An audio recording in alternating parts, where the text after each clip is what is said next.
সৌৰভ গাৰ্গ 2024 নিৰ্বাচন আহি আছে মাজত মাত্ৰ 5টা মাহ বাকি এখিনি সময়তে পুনৰ কংগ্ৰেছক তীব্ৰ সমালোচনা মুখ্যমন্ত্ৰী ডক্টৰ হিমন্ত বিশ্ব শৰ্মাৰ মুখ্যমন্ত্ৰীৰ অভিযোগ কংগ্ৰেছে এনেকুৱা কথা ক'ব যে 3 কোটি টকা দিয়া নিৰ্বাচনৰ টিকট লোৱা যেটো কংগ্ৰেছৰ আগৰ পৰম্পৰা বুলি মুখ্যমন্ত্ৰীয়ে অভিযোগ উত্থাপন কৰি আহিছে বা একাংশ খুট কংগ্ৰেছৰ নেতা পালিনতা যিসকলে টিকট প্ৰত্যাশী তেওঁলোকে কিন্তু নিৰ্বাচনৰ পিছত অভিযোগ উত্থাপন কৰে যে প্ৰদেশ কংগ্ৰেছৰ একাংশ নেতা কৰ্মীয়ে বা শীৰ্ষ নেতৃত্বই টকাৰ বিনিময়ত বিভিন্ন টিকট প্ৰত্যাশীসকলক তেওঁলোকে টকা দিয়ে আৰু এবাৰ ব্যতিক্ৰম নহয় বুলি মুখ্যমন্ত্ৰীয়ে মন্তব্য কৰিছে আৰু মুখ্যমন্ত্ৰীয়ে এবাৰ পোনপটীয়াকৈ এটা মাননি ধৰি দিছে মুখ্যমন্ত্ৰীয়ে কৈছে যে কংগ্ৰেছে টিকটৰ বিনিময়ত 1 কোটি টকাকৈ বিচাৰিছে এতিয়া 5 মাহ বাকি থকা অৱস্থাত টিকট প্ৰত্যাশীসকলৰ পৰা পাৰ্টিসকলৰ পৰা আৰু পৰৱৰ্তী সময়ত দিব লাগিব 3 পৰা 4 কোটি টকা মানে এটা টিকটৰ বিনিময়ত এটা সমষ্টিত যদি কোনোবা এজন টিকট প্ৰত্যাশী থাকে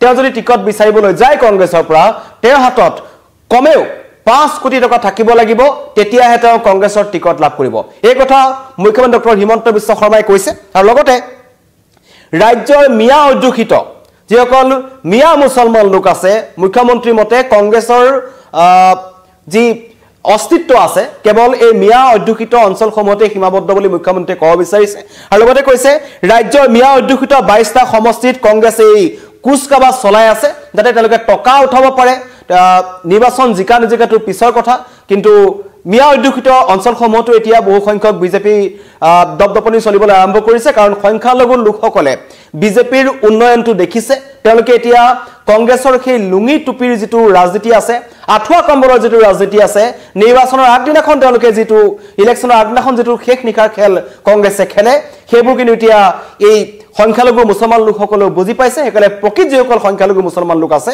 তেওঁলোকে বিজেপিৰ পক্ষত আছে আৰু একাংশ বেদখলকাৰী আৰু মিয়া মুছলমানক লৈ এতিয়া কংগ্ৰেছ সীমাবদ্ধ তেওঁলোকে সেই মিয়া অধ্যুষিত এলেকাসমূহত গৈ 22-23টা মান সমষ্টি আছে তাত তেওঁলোকে এনেকুৱা ধৰণৰ টকা উঠোৱা কামটো আৰম্ভ কৰিছে বুলি মুখ্যমন্ত্ৰী আৰম্ভ কৰিছে টিকট দিয়ক 3 কোটি টকা দিয়ক নিৰ্বাচনৰ টিকেট লৈ যাওক এনেকুৱা ধৰণৰ শ্লোগান কংগ্ৰেছে হয়তো আনিব মুখ্যমন্ত্ৰীৰ অভিযোগ উত্থাপন কৰিছে চাঞ্চল্যকৰ অভিযোগ কিন্তু কাৰণ কংগ্ৰেছত 2026 নিৰ্বাচনৰ আগে বিজেপিক প্ৰতিৰোধ কৰিবৰ কাৰণে বিৰোধী শক্তি একগোট হ'ব বুলি কৈছে অখিল গগৈ স্থিতিক লৈ পেলাই কংগ্ৰেছৰ সন্দেহ আছে অখিল গগৈয়ে ক'লে কালি যে বিশ্বৰ কোনো শক্তিয়ে আমাৰ মিত্ৰতাৰ বা বিৰোধীৰ মিত্ৰতা ভংগ কৰিব নোৱাৰে কাৰণ 26ত আমি বিজেপিক উৎখাত কৰিব লাগিব এটো হৈছে অখিল গগৈৰ মন্তব্য তাৰ আগদিনাখন দেৱব্ৰত শইকীয়াই ক'লে যে অখিল গগৈক ধৰিব নোৱাৰি অখিল গগৈৰ মন্তব্য ঠিক নাই কোট কি মন্তব্য কৰি দিয়ে ঠিক নাই গৌৰৱ গগৈ অখিল গগৈক লৈ সন্তুষ্ট নহয় কাৰণ অখিল গগৈয়ে বিভিন্ন সময়ত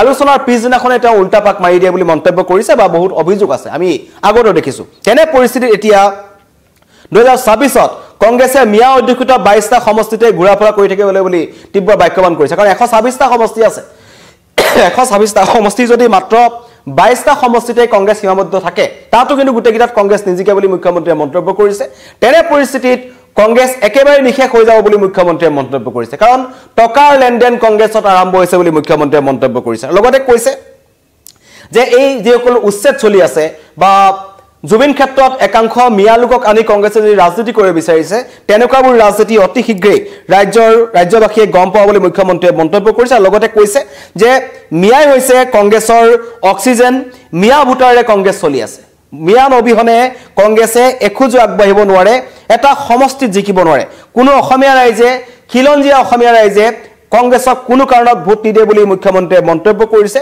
আৰু তাৰ মাজতে তেওঁ ক'লে যে 3 কোটি টকা নিৰ্বাচনৰ বাবদ এজন প্ৰাৰ্থীৰ পৰা কংগ্ৰেছে ল'ব বিচাৰিছে কংগ্ৰেছ নেতৃত্ব ল'ব বিচাৰিছে মুখ্যমন্ত্ৰীৰ মন্তব্য আহিছে মই আপোনালোকক শুনাই দিব বিচাৰিছো কংগ্ৰেছে 22টা সিটত ইলেকশ্যন খেলিব আৰু তাতেই ঘূৰা-ঘূৰি কৰি থাকিব আৰু কেণ্ডিডেট বিলাকৰ পৰা দুনিয়াৰ পইচা উঠাব 22টা সমষ্টিত অলৰেডি কেণ্ডিডেট বিলাকক ইশাৰা কৰিছে যে 1 কোটি এডভান্স দিয়ক 3 কোটি পিছত দিব লাগিব বুলি গোটেই মিয়া সমষ্টিত যিমান কেণ্ডিডেট আছে তাৰ পৰা ধাম ধুম পইচা উঠাব আগতে উঠাইছিল এবাৰটো গণ্ডগোল লাগিব কংগ্ৰেছৰ কোনকিটা সমষ্টি মোক কৈ আছে নহয় মানুহবিলাকে কেণ্ডিডেট বিলাকে কোনকিটা সমষ্টি এই যিকেইটা 22টা সমষ্টি সিজন গামৰ পৰা বাগবৰ পৰা মন্দিয়াৰ পৰা সমৰিয়াৰ পৰা গোটেইখিনি আৰু দলগাঁৱৰ পৰা মিয়াৰ কথা ক'লে কংগ্ৰেছৰ খং উঠে কিহৰ কাৰণে তাৰমানে মিয়াই কংগ্ৰেছৰ অক্সিজেন মিয়াৰ ভোটতে কংগ্ৰেছ চলে, মিয়াৰে ৰাজনীতি কৰে। কংগ্ৰেছে 22টা সিটত ইলেকশ্যন খেলিব আৰু তাতেই ঘূৰা ঘূৰি কৰি থাকিব আৰু কেণ্ডিডেটবিলাকৰ পৰা দুনিয়াৰ পইচা উঠাব। 22টা সমষ্টিত অলৰেডি কেণ্ডিডেটবিলাকক ইচাৰা কৰিছে যে 1 কোটি এডভান্স দিয়ক, 3 কোটি পিছত দিব লাগিব বুলি। গোটেই মিয়া সমষ্টিত যিমান কেণ্ডিডেট আছে তাৰ পৰা ধাম ধুম পইচা উঠাব। আগতে উঠাইছিল, এবাৰতো গণ্ডগোল লাগিব কংগ্ৰেছৰ। কোনকেইটা সমষ্টি মোক কৈ আছে নহয় মানুহবিলাকে, কেণ্ডিডেটবিলাকে। কোনকেইটা সমষ্টি? এই যিকেইটা 22টা সমষ্টি, সৃজনগামৰ পৰা, বাগবৰ পৰা, মন্দিয়াৰ পৰা, চমৰীয়াৰ পৰা, গোটেইখিনি আৰু দলগাঁৱৰ পৰা। মিয়াৰ কথা ক'লে কংগ্ৰেছৰ খং উঠে, কিহৰ কাৰণে? তাৰমানে মিয়াই কংগ্ৰেছৰ অক্সিজেন। মিয়াৰ ভোটতে কংগ্ৰেছ চলে, মিয়াৰে ৰাজনীতি কৰে। মুখ্যমন্ত্ৰীৰ স্পষ্ট অভিযোগ, কংগ্ৰেছে মিয়াক লৈ ৰাজনীতি কৰিছে, উচ্ছেদক লৈ ৰাজনীতি কৰিছে, জুবিন ক্ষেত্ৰক লৈ ৰাজনীতি কৰিছে। তেনেবোৰ ৰাজনীতি বন্ধ হ'ব। কংগ্ৰেছৰ অসমত আৰু কংগ্ৰেছৰ চাউল নাই বুলি মুখ্যমন্ত্ৰীয়ে মন্তব্য কৰিলে। মানে 2026ৰ নিৰ্বাচনৰ আগতেই এক প্ৰকাৰ কংগ্ৰেছক পৰাস্ত কৰিছে বুলি মুখ্যমন্ত্ৰীয়ে মন্তব্য কৰিছে। কাৰণ এসপ্তাহৰ আগতে তাৰ এটা মন্তব্য কৰিছিল যে কংগ্ৰেছক আমি আমাৰ চৰকাৰ গঠনৰ যিটো অনুষ্ঠান থাকিব তালৈ নিমন্ত্ৰণ কৰিছোঁ, কাৰণ তেওঁলোকে 5 মাহৰ আগতে তেওঁলোকে হাত দাঙি দিছে।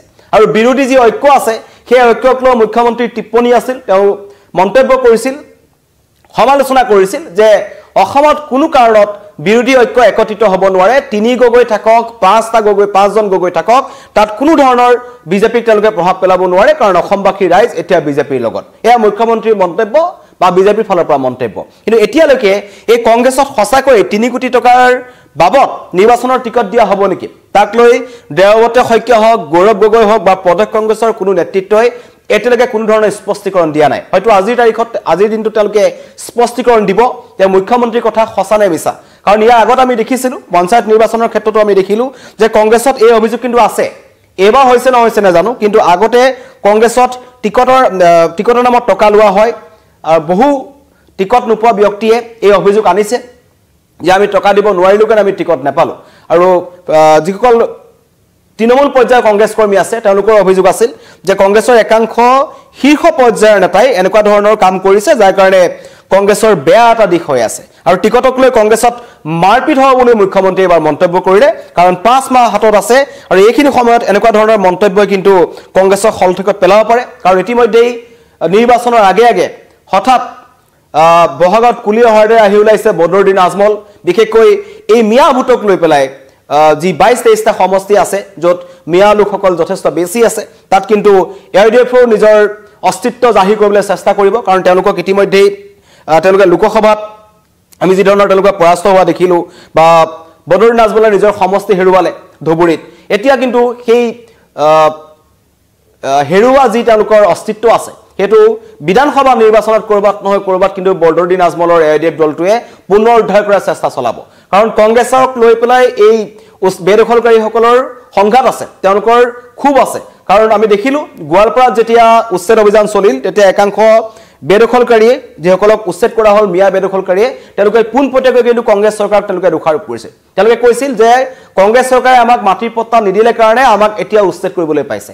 এতিয়া তেনেবোৰ ভোটাৰে বিজেপিক ভোট দিয়ে নে কংগ্ৰেছক ভোট দিয়ে নে AIDFক ভোট দিয়ে, এইটো সময়ত লক্ষণীয় হ'ব। কিন্তু মুখ্যমন্ত্ৰীয়ে ক'লে যে 22-23টা সমষ্টিতে কংগ্ৰেছ ঘূৰি ফুৰিব লাগিব, আৰু সেইকেইটা সমষ্টিটো টিকট প্ৰত্যাশীসকলে যিসকলে কংগ্ৰেছৰ টিকট বিচাৰিবলৈ যাব তেওঁলোকৰ হাতত কমেও 3 পৰা 5 কোটি টকা থাকিব লাগিব, তেতিয়াহে তেওঁলোকে কংগ্ৰেছৰ পৰা টিকট লাভ কৰিব। ধন্যবাদ।